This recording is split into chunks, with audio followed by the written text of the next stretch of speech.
All right, Miss Raeleen, would you like to start with a haul?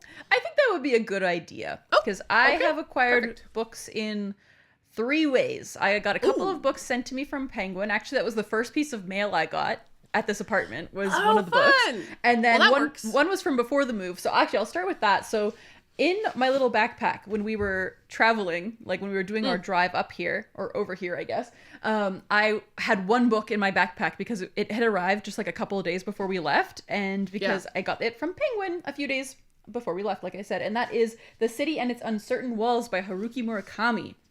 Wow. So this is his new book. That's exciting. It just came out on the 19th, so like a few days ago at this point, but I got it a couple of weeks before it came out, and I was like, how cool would it be if I got this book and read it before it even came out? I didn't end up doing that. When we were at the hotel, I literally read 2 pages of this book, and then I was like, I just ended up watching movies the whole time we were there.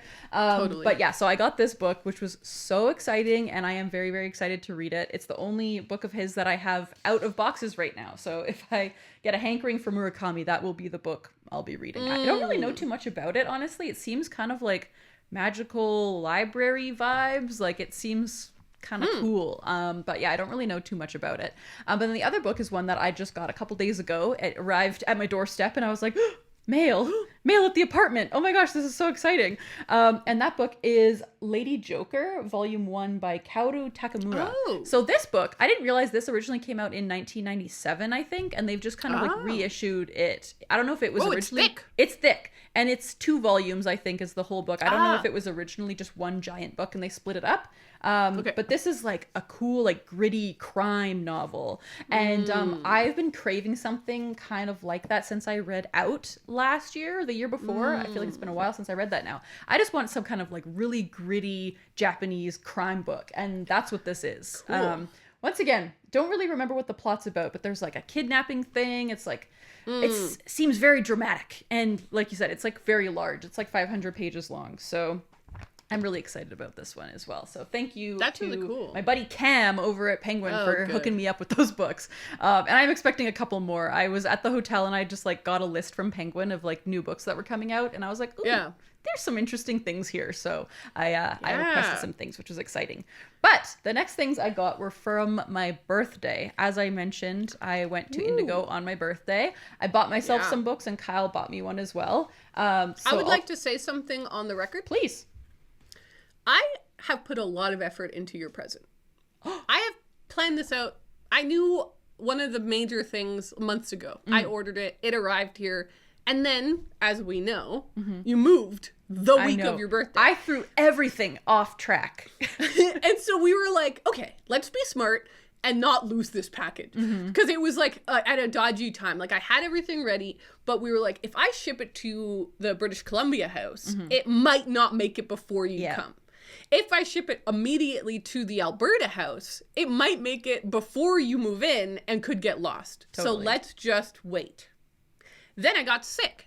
So I was like, okay, I can't go to ship it. And then the Canada Post strikes happened. It's unbelievable. Okay, so I'm just like, what do I do? Like this package it's been ready for months.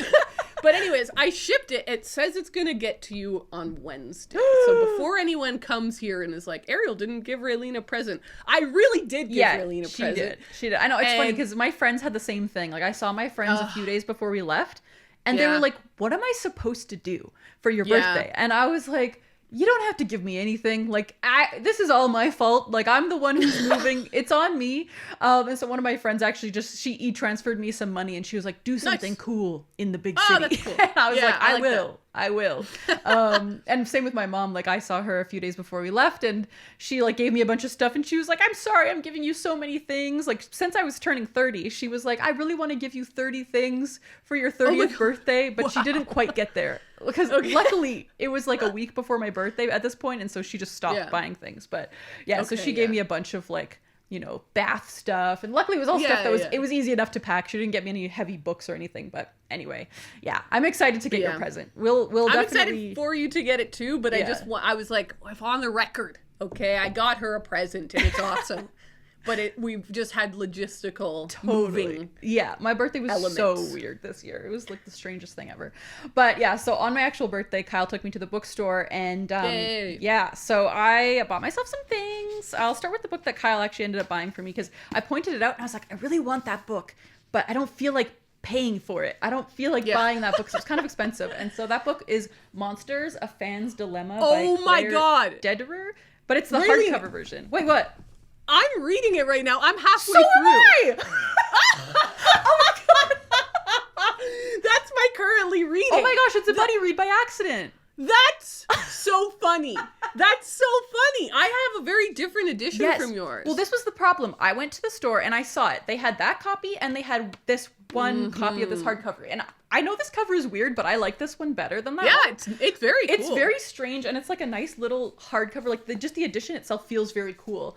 And so I was like, oh, I want that. But it was like, $37.99. And I was like, I don't know if I'm ready for that right now. And so I like kept walking. And then Kyle just like kind of grabbed it. And so as we were walking around, he was like, here, I'm going to buy this for you. And I was like, oh, that's so nice. So cool. I'm actually reading it now too. I'm not quite halfway. That's so funny. What are the chances of that? Well, I'm glad we'll be able to talk about it together, because it's kind of like a wild book. It's very, very interesting. But yeah, for those who don't know, this one is basically the author is asking the question, can you separate the artist from the art? And she kind of is like breaking down a bunch of different really problematic like artists and authors, and like her relationship with that. Like she's really into Roman Polanski, and so she's like, how do I like come to terms with that? Am I allowed to still watch his movies and all this stuff? So it's very interesting. But yeah, I'm only like maybe a third or like a quarter or a third of the way into that one, but that was fun. Wow. I'm so glad that we're both reading it. That is so funny. What are the chances of that? Yeah, what are the odds? And so, yeah, the other 3 books I got are ones that I bought for myself, because Indigo does this great thing where when it's your birthday month, they give you 20% off your whole purchase, which I thought it was going to be just one book. I forgot it was the whole purchase, so I got really lucky, because I bought 3 books for myself. So the first book I got is Hidden Pictures by Jason Rekulak.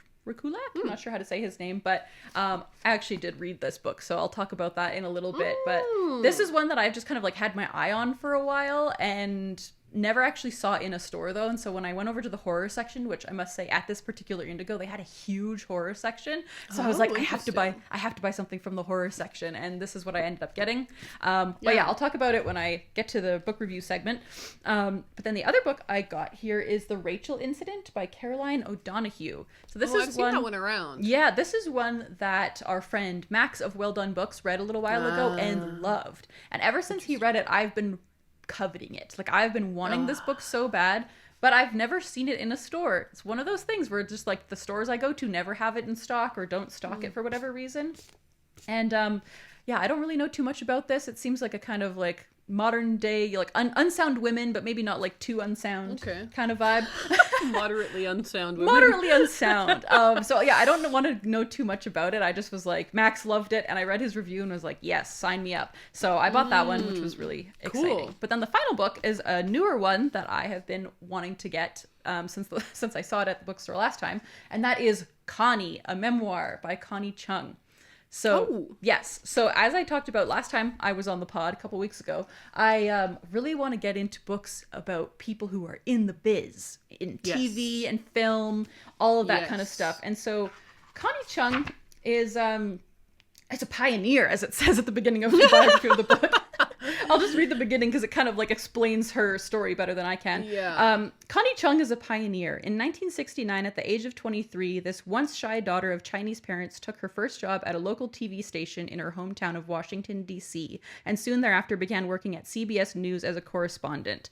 And so it's kind of like the story of how she began. She's kind of like, she was a pioneer. I think she was the first woman ever to do what she did on TV, like to kind of be a correspondent and everything. Like she kind of started a wave in the industry for women, which is really cool. And to be a Chinese woman is very cool too. Like she was, a pioneer for all the people. And so I'm just really excited to read that because I saw it last time I was at Indigo with my friend shopping, and I was like, ooh, what's that all about? Like, I don't know really much about her, but it's perfectly fits into what I want to be reading right now. And so and it happened to be 20% off, which helped because it was kind of an expensive hardcover.